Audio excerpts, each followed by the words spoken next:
Hello, everyone, and welcome back to another episode of the Chill Like a Mother podcast. I am here with Cindy today, and Cindy and I have been, my gosh, what's the word? When you're like parasocial friends on Instagram.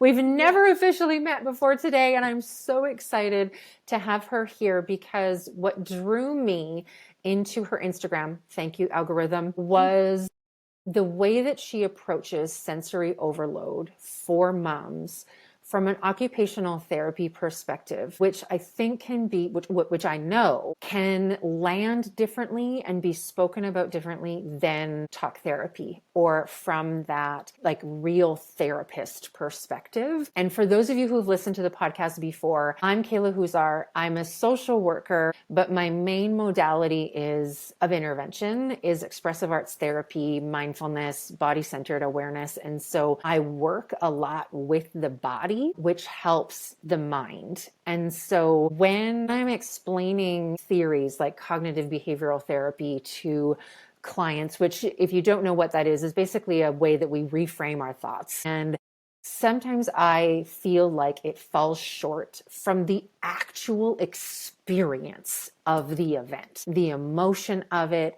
not only the thoughts of it, but the way that it feels in the body, the way that we respond to it, the way that we ruminate on it. And what I love about what Cindy brings to the online space and the people that she works with is that different lens through the occupational therapy, which, correct me if I'm wrong, Cindy, is about giving people skills, right? It's like acknowledging where they're at and giving them skills and tools to make their lives better. Because I think there's lots of misconceptions about what occupational therapy is and what it can do for you. Absolutely. Yeah, occupational therapy and explaining it has been the biggest part of my job that is a little bit hard to do. But yeah, the occupation part I feel is like a little bit of a misnomer because most people think of occupation as getting people back to their job. To us, occupation is all those things that we want to do and need to be able to do in a day.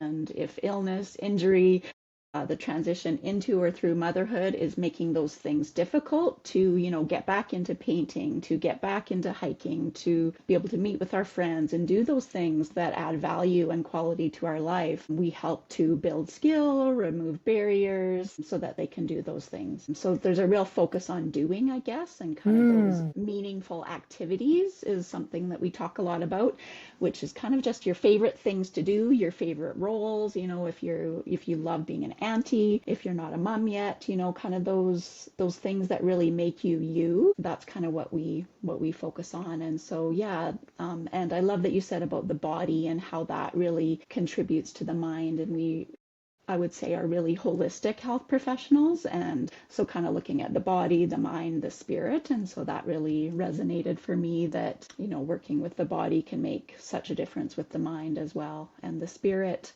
kind of looking more at just what's most important to you, what are you passionate about, and those kinds of things. Yeah. So yeah, I don't know if you want me to talk just briefly about how I got into Oh, maternal mental please, health. Okay, please. okay. Yeah, so I worked with kids for 24 years as a pediatric OT and saw lots of, moms who were struggling with motherhood as well as my own experiences as a mother and experiencing postpartum depression and sensory overload and overwhelm and thinking I should be able to do it all on my own.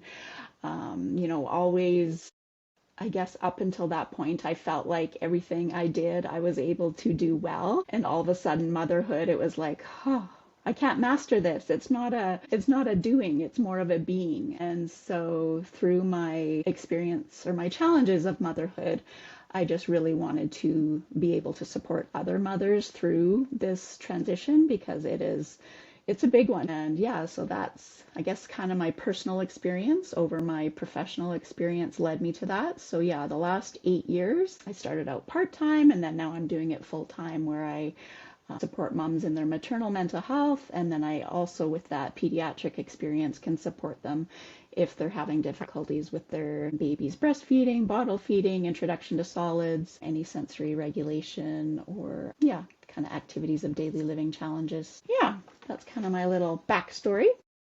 Well, that's amazing.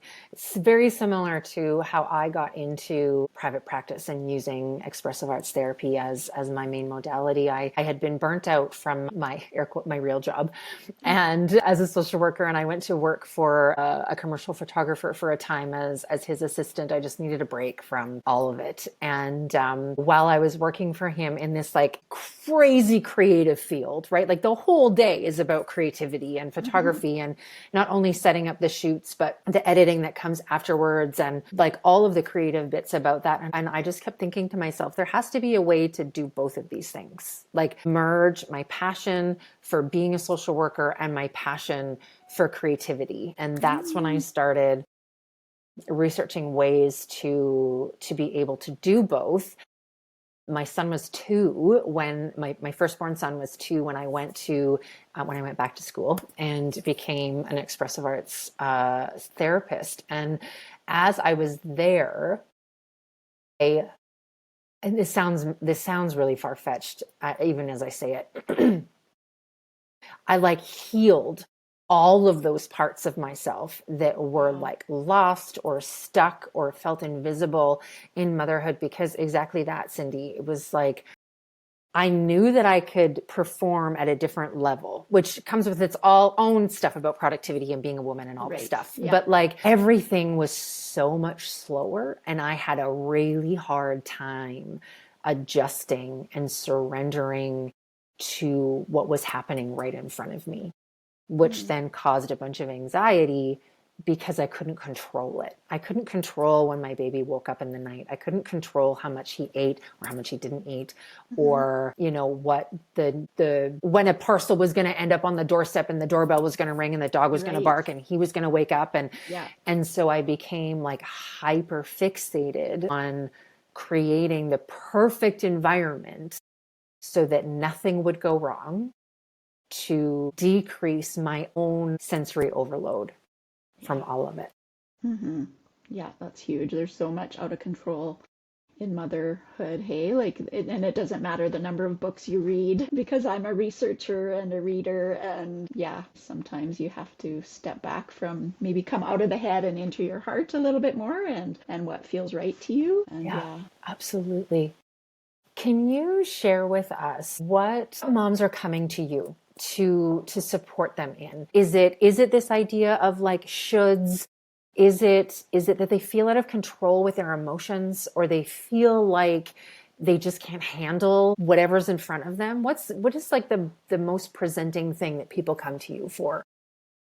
I would say a lot of postpartum depression, postpartum anxiety, definitely experiencing rage, moms or professionals that are feeling burnt out, a lot of moms with neurodiversity that are just feeling way sensory, lots of sensory overload, and just aren't quite sure how to set up routines and daily habits to manage. I think, yeah, lots of new moms, some prenatal moms as well who are struggling with anxiety or depression. Yeah, and then moms kind of anywhere in their journey feeling just kind of out of sorts, or I guess I would say any transitional period is big for occupational therapy because things change, and when that change comes, it's hard to figure out where do I find my place in that? How do I set up new routines? How do I add value to my life when I feel like something has maybe been taken away? So, return to work after baby, perimenopause is a big one, empty nesting when all your babies are leaving home, retirement, things like that. And we just focus on getting them back in tune with their values and kind of setting up routines and habits and mindsets with what's most important to them. It's amazing. So in that, what would you say to somebody who was struggling to put her baby down, or toddlers, children, any tiny person who needs sleep support because of her own sensory overload in the bedtime routine? Struggling to put her baby down. Yeah, I actually had a client that was really struggling with that, and her partner could do it, but she wanted to be able to feel like she could do it too because she was feeling like a failure, that she wasn't able to manage this part of the routine. And, it's a special routine, putting your babies to bed. And so we really worked on building in some regular regulating activities prior to bedtime so that her nervous system, she was feeling a little bit more calm. And then we got her some really good noise reducing headphones that help to just mute the crying a little bit. It's not going to block out all the crying. You're still going to be able to hear your baby and be able to respond to their needs, but it's just not as acute and as overwhelming. So hopefully isn't going to throw you out of the window of tolerance we sometimes talk about in therapy. So just where you're feeling completely overwhelmed, you may still feel a little bit activated, but you're able to cope. And then also while she was doing it is, focusing on some breath work. So like breathing in for 4 and out for 8. A longer exhale is known to be more calming for the nervous system. And then after she did it, after she put her baby down to sleep for the night, then she would end off with some more regulating activities before she went to bed. And when I say these regulating activities, we're not talking about like an hour of doing things after bed. It doesn't need to necessarily take a long time, but I'm pretty sure we had her doing some legs up the wall. If people know what that is, it's a yoga pose where you scooch your butt up to the wall and then put your legs up on the wall. And it can just be really grounding. Also using the 5 senses exercise. So, which really helps you to kind of come into the present moment by looking at 5 things in your environment that you can see, 4 things that you can feel, 3 things that you can help me out here. There's smell and taste, and I'm missing, did I say sound? Yeah. sound. Sound. Yes. And it doesn't matter how many of each one, just that you're kind of tuning into your senses in that moment. And so, yeah, we would just kind of make sure that we flanked that really challenging routine for her and task that she wanted to be able to be successful at. And she felt really proud of herself once she was, and it took a little bit of a process to get that down, but yeah, that was really great. So just like when we work with kids, and we want to, if they're having a hard time with, say, getting dressed, we always will try to encourage a regulating activity before to help them to be able to do that, and then a fun or a preferred activity afterwards so that they know that something more enjoyable is coming after. So kind of using that same structure a little bit. Yeah. Amazing. I love that you said that it didn't take an hour. Those regulating activities didn't take an hour, because what I hear from a lot of my clients is I don't have time. And while that is absolutely a valid perception, what's true for a lot of my clients that I work with, when we actually get into the nitty-gritties of what time is, how we spend our time, how we even view time, like our perception of time, what ends up happening for a lot of my clients is that they realize not that they don't have time, but that they're spending time on activities that aren't serving them or are not helpful for the nervous system. They're going to those default activities, which can provide a bit of a distraction, but not actually dealing with the root cause of, Right. or not dealing with root cause. How should I say this? Is not a helpful response to the sensory overload. We think that it is because it helps, and I'm talking about screen time, or like scrolling, it's helpful in the moment because it provides a distraction, and it helps us like separate maybe from that overwhelming whir of thoughts that can kind of happen in the sensory overload or overstimulation or being touched out. But when I actually break this down with clients, they're like, oh, I actually don't think it's helping. I'm doing it by default. But as like, if we put it in categories of like harmful, helpful, but not harmful, and helpful, it's probably in that middle category of it's not harmful, but it's also not helping. Exactly. Yeah, we chatted about that in my mom and baby wellness group this week, just moms talking about how easy it is just to grab your phone and scroll, and how unhelpful it is. And so, many of them talked about, trying to put it out of sight, out of mind for portions of the day. And I do think that, scrolling on our social media is very activating. So we're actually kind of making the problem worse than making it better. So, there's lots of different things that we can do to help to regulate our nervous systems that are helpful. And for each person, it may be slightly different. There are I think that nature is an incredibly regulating activity. So, going for a walk, however, that's maybe not for everyone. So just thinking about what those activities are for you that you find that you feel more relaxed and calm after.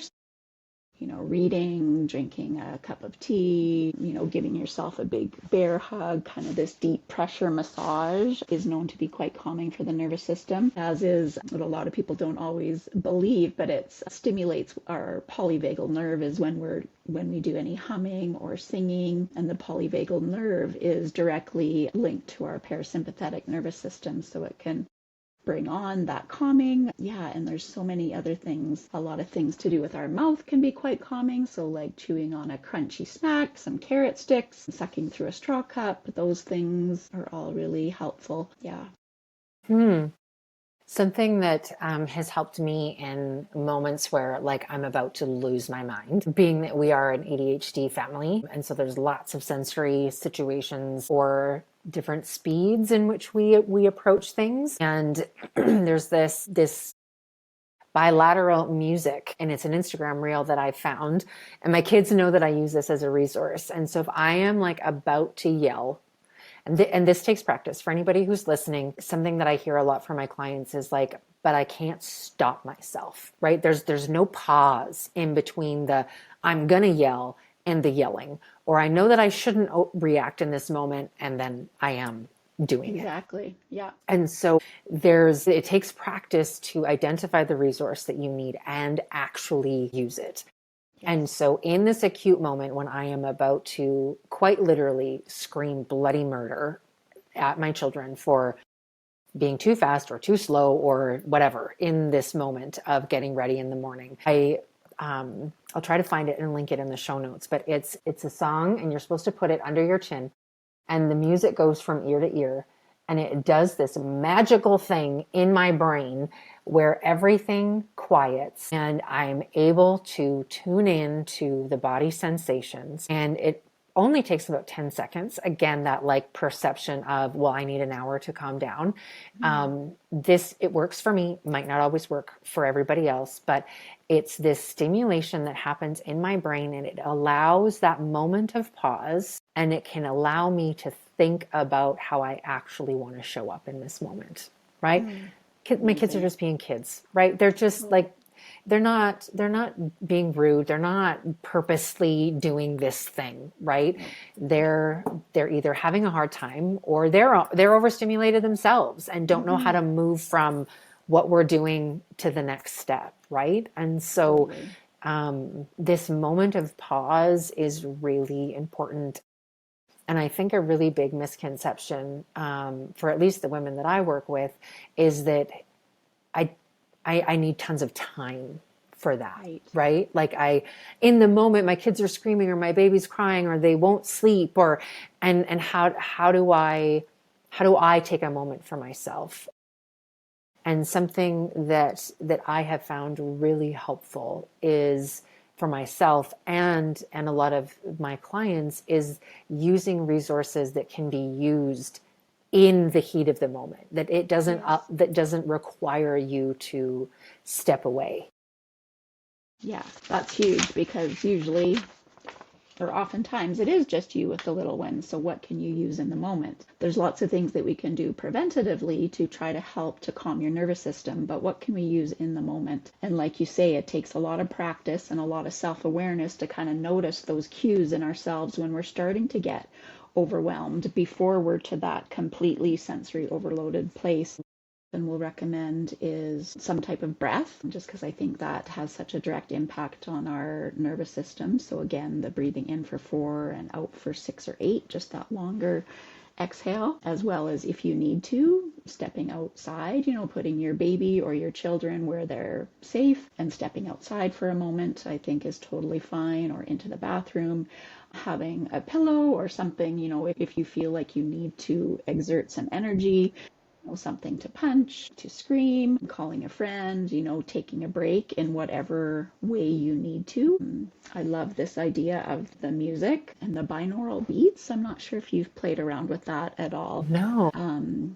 Yeah, I need to do some more research on it, but it as well, I think, would be very helpful in the moment. And also just kind of maybe having a script for yourself, that it is okay, we are okay, I am safe, this will pass, things like that that are just going to cue to your nervous system that things are okay. And yeah, so those are some of the things that I would suggest doing in the moment in that, Yeah. deep pressure hug. Yeah, one thing that I really wanted to chat about, if I may, is just I think a lot of moms, think that, why can't I handle it when other moms can? Oh, The noise, the clutter. And I just wanted to say that everyone's nervous system is so different, kind of, in how we're born, but also in the experiences that we've gone through in our lives. If we've experienced trauma, things like that, if we have any neurodiversity, our nervous systems might be a little bit more sensitized. And then also as a new mom, it's quite fascinating that our brain actually undergoes all these changes, and it actually makes the amygdala, which is kind of the alarm part of our brain, it makes it larger and more sensitized. And so we're kind of, yeah. And then you add in the stress of trying to care for a newborn, maybe not getting the support that you had hoped for practically or emotionally, sleep deprivation, rapid hormonal changes, and you all of a sudden have this perfect little storm for sensory overload. So I know there's lots of shame that can come with sensory overload, which sometimes leads to rage as well. And I'm not saying there's nothing you can do about it, but it takes a lot of work, and it's not just your fault as the mom. yes, There's yes. so many contributing pieces to this sensory overload and to what makes our nervous system sensitized. So yeah, I would just, you have a colicky or a baby who's made a trip to the NICU, or you've maybe experienced a little bit of birth trauma, and your nervous system is just that much more sensitized, and then it's not going to take you as much to be set off. Also looking at times of day or times of the week, and are there, oftentimes moms will say later in the evening they will experience sensory overload more often. And so trying to have a plan for those, those periods of the day. But yeah, I just kind of wanted to make sure that I mentioned that piece.